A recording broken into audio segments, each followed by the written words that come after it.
¿Arrugó o no arrugó Colombia en el Mundial? ¿Brasil traicionó sus raíces futbolísticas? ¿Qué pasó con Bielsa y Uruguay, compadre? ¿Ecuador y BKHS? ¿Paraguay simplemente vino a destruir el fútbol mundial como nos quieren hacer parecer? ¿Y Argentina respondió a el mandato de los argentinos de una selección que los represente? Amigos míos, esto es Futbolero Clásico. Este es el quinto programa, compadre. Mira cómo pasa el tiempo con una camarita sin guión, improvisando y solamente conversando de fútbol a la manera y al estilo clásico. Sin tanto humo, sin tanta vuelta, con un par de tragos encima, como corresponde hablar de fútbol. Estamos aquí, viejito, para dar por cerrado el mundial, pues, weón. Yo estoy, bueno, primero que todo estoy con un salvavidas porque está lloviendo que se las pela en Chile. Y al mismo tiempo con depresión postmundial, pues, weón. Más encima, ya ustedes adivinan por mi acento, soy chileno, y para los chilenos que me ven me podrán entender mejor, que la liga chilena es bastante ahí nomás, entonces perder el mundial es como perder un hijo, weón. Así de duro la weá. Por lo tanto, hay que empezar a dejarlo ir, y qué mejor que hacer un análisis final de las 5 selecciones sudamericanas en el mundial, desde el punto de vista clásico, desde la pelota, el enganche, la pared, olvidémonos de los GPS, olvidémonos de las métricas, simplemente pelota al pie, control, barro, tierra, 2 polerones de arco, la Coca-Cola como el título del mundo al final del partido entre los amigos, y el asado, que por cierto sube todas las calorías perdidas en cualquier pichanga sudamericana.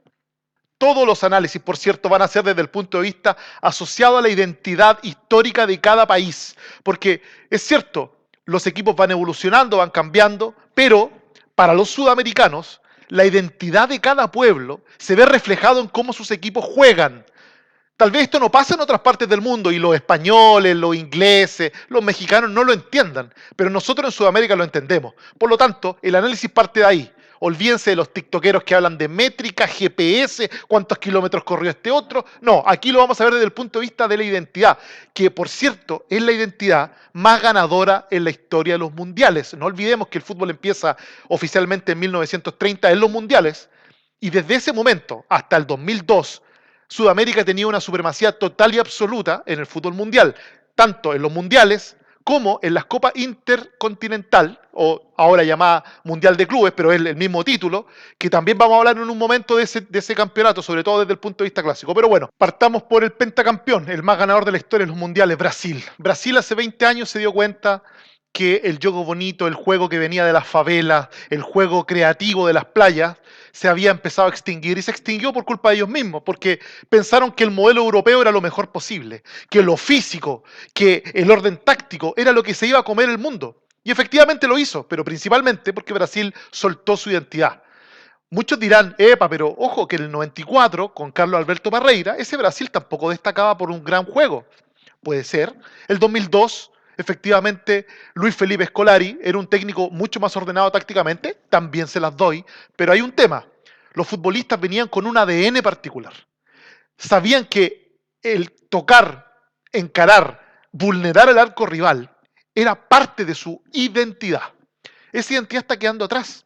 Esa identidad, de hecho, Brasil asume como parte de su pasado histórico. ¿Y cómo lo asume? Trayendo a Carlo Ancelotti, un técnico multiganador, con una forma de juego mucho más especulativa, tácticamente muy bien preparada, pero que no obedece efectivamente a esa identidad con la que todos los sudamericanos identificábamos, valga la redundancia, a Brasil. Brasil comenzó un proceso de cambio profundo, lamentablemente para su historia, porque su historia es la más rica del mundo, insisto, en tema de mundiales y de generación de jugadores. Imagínate, los mejores jugadores del mundo, exceptuando algunos pocos, están en Brasil. Pele, Garrincha, Didi, Vavá, Ronaldo, Romario, Rivaldo, Ronaldinho Gaucho. Puedo seguir todo el día. ¿Se traicionaron a sí mismos al traer a Carlo Ancelotti? Sí.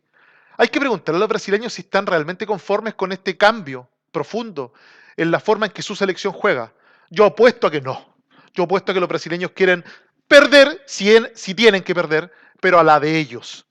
A la suya, como dicen los argentinos. Creo que es el único equipo sudamericano, junto con Paraguay, que respetó a rajatabla su identidad. después de andar perdido por el desierto muchos años, perdiendo finales donde Messi se curtió en el gran Messi que conocemos hoy. ¿Quién puede dudar que Messi es uno de los mejores de la historia luego de todo su camino en el fútbol? Creo que pocos. Argentina, luego de pasar por el desierto, encontró en Scaloni un técnico que comprendía efectivamente eso, que el argentino necesita jugar al truco, necesita agruparse, necesita sentirse parte de una identidad mayor a la que le da un club europeo, a la que le da un título, a lo que le dan las métricas. Y con eso consiguió todo.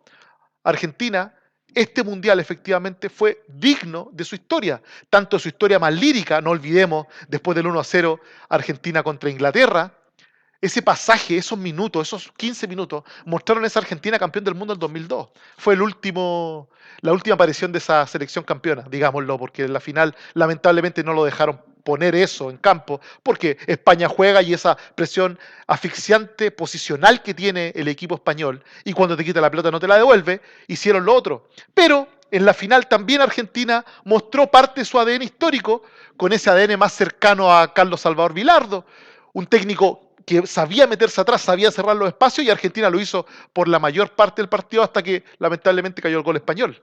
Argentina, a diferencia de Brasil, que hace 20 años ya está traicionando su tradición, Argentina mantiene el potrero en el fútbol mundial. Y eso es para aplaudir, amigos míos. Ojalá que no pierdan eso. Bien Argentina. Decía también que Paraguay ha mantenido su estilo de juego histórico. En la prensa mundial y muchos sudamericanos, y que alguien me explique esto, muchos sudamericanos diciendo, oh, pero Paraguay solamente pensando en romper, solamente pensando en defender. ¿Saben algo de fútbol? ¿Han visto fútbol posterior a la época de las redes sociales? Porque hay un montón de youtubers y tiktokeros que, uy, Paraguay, menos mal, qué bien que Francia haya pasado, otro que salvó el fútbol mundial. Los bebés, los niños cuando nacen en Paraguay les tiran una pelota y si no despejan no son paraguayos. El ADN paraguayo es ese, orden táctico, defensivo, trabajo exclusivo en pelota detenida, por las cuales salieron varios goles. Por lo tanto, Paraguay jugó a lo que Paraguay es. Podemos especular que tal vez debió haber tenido algún mecanismo de llegar al ataque contra los franceses, sí, eso es un detalle. Pero en cuanto a la identidad, Paraguay no tiene nada que reprocharse, nada. Es una forma válida de jugar al fútbol. Por mucho que a los niñitos de 15, 16 años no les guste, me importa una raja, un culo, un orto. Paraguay fue honesto con su fútbol. Y eso es para aplaudir. Y si no es por ese penal contra los franceses, que no habían llegado una vez en todo el partido, yo no sé si lo pasan en los penales. No sé si lo pasan. Lo dejo ahí nomás. Ecuador. Ecuador es un país que empieza a aparecer en el fútbol sudamericano en la década del 90, cuando un genio se da cuenta que el morocho más chico medía 1,80 m, que las piernas eran como el Roberto Carlos de gruesa, y que si se agarraba a pique, se agarraba a velocidad, no lo agarraba ni con una moto. Y dijeron, oye, ¿por qué no empezamos a explotar eso, nuestras características físicas? Y el fútbol ecuatoriano empezó a subir como espuma de cerveza, que a todo esto me dio sed. Ese fútbol ecuatoriano había tenido varias representaciones interesantes en mundiales y también en Sudamérica. Pero creo que en el momento de la verdad fue traicionado por una forma de ver el fútbol distinta, que es la de su técnico Becachese. Todos se quedan con la imagen de ese Ecuador que le ganó a Alemania, que fue un partidazo, digámoslo. Pero también sabemos que esa Alemania no tiene corazón. Solamente con las ganas Ecuador le ganó. Ahora, contra México había que mostrar algo más. Había que decir, epa, nosotros estamos aquí. Nosotros estamos presentes. Y no apareció. De hecho, a tal punto fue que se especuló inclusive con que carteles mexicanos habían amenazado a la familia de los futbolistas ecuatorianos. O sea, a ese nivel fue la presentación ecuatoriana de mala.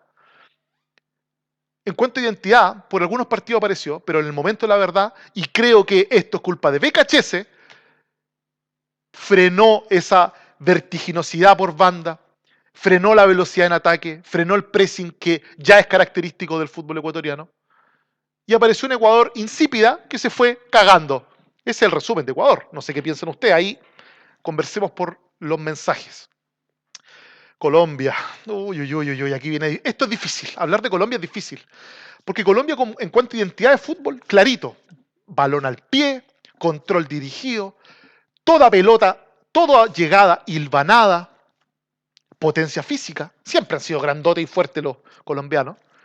Pero en el momento de la verdad, Cuando realmente importa, algo pasa con el colombiano, po, weón. No sé qué piensan ustedes. Lo voy a decir tal cual es. Puede que me odien, pero bueno, eso es lo que pienso. El colombiano arruga. En los momentos de la verdad arruga. Cada vez que tiene la responsabilidad de pasar por arriba, algo está pasando. Hay que revisar eso porque Colombia no se traiciona en su fútbol, pero sí se traiciona en algo más profundo. Hay que revisar eso. Este Colombia tenía y tiene a los jugadores más importantes del mundo. ¿Qué duda cabe que Luis Díaz es de los mejores tres delanteros del mundo? Contra Suiza no tuvo un control dirigido como los que siempre nos muestra. Ni uno. El mejor partido de Colombia fue definitivamente contra Portugal, un partido que ya estaba clasificado. ¿Me explico? Entonces, ojo con Colombia, hay que hacer una revisión profunda de qué es lo que fundamenta que ellos jueguen a la pelota. De hecho, como ejemplo, luego del partido, las declaraciones de los futbolistas, una me llamó en particular la atención, que daba gracias. Después del partido, terminó, minuto 90, Pip, eliminado por penales, entrevista al jugador y él agradeciendo por representar a Colombia y estando feliz por la instancia que habían llegado. O sea, en vez de estar llorando, desconsolado porque perdiste la clasificación, agradeciendo. Eso es un ejemplo claro de lo que trato de decir. Y Uruguay, compadre. Uy, Uruguay. Ay, Uruguay, cuánto duele su Uruguay, porque todos nosotros, todos los sudamericanos, los chilenos en particular, crecimos admirando a Uruguay. Ese Uruguay de la garra charrúa, del maracanazo, ese Uruguay que no se rinde ante nada. El partido contra España fue un partido que yo los vi rendirse. Creo que primera vez en la historia que veo, en mi historia, que veo a un Uruguay que no le importa. En cuanto a el ADN futbolístico uruguayo, me imagino que debe haber sido peor que quedar eliminado. Quedar eliminado así, sin más que argumentos futbolísticos, sin argumentos del corazón. Ni una patada pegaron. En fin, de Uruguay hay que hablar más profundamente porque el tema uruguayo no se circunscribe solamente a este mundial. Es un tema de una crisis profunda que viene hace un buen tiempo, que viene con malas decisiones, porque todos se acuerdan de ese 2-0 que le hizo Uruguay a Argentina en la Bombonera por las eliminatorias, para recordar que la decisión de traer a Marcelo Bielsa a la selección uruguaya fue buena. Yo les digo que desde el primer momento, y aunque me tire flores solo, yo sabía que esto iba a fracasar. Bielsa no es un jugador que tenga afinidad con los grupos humanos. Y tanto los argentinos como los uruguayos, que en eso son muy parecidos, necesitan de esa complicidad. Necesitan de sentirse parte de un grupo que juega por algo más. Ya lo hablamos con Argentina, lo mismo corre para Uruguay. Y Bielsa no es ese tipo de técnico. Ni cerca de hacerlo. Es un técnico que debió haber nacido en Europa. Que debió haber nacido allá.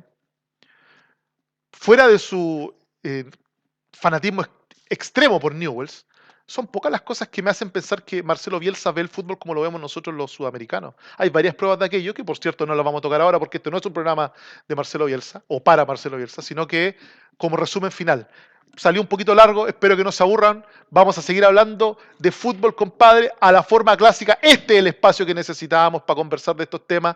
Fuera de estos tiktokeros que no han visto fútbol, que no saben quién es Pelé, no saben el nombre Pelé. La otra vez conversando con un niño de 25 años, le pregunté, oye, ¿qué pensaba de Pelé? No, me decía que había visto un par de videos. Yo dije, ¿cómo se llama Pelé? No tenía idea. Edson Arantes do Nascimento. Todos los futboleros clásicos lo sabemos, ¿no es cierto?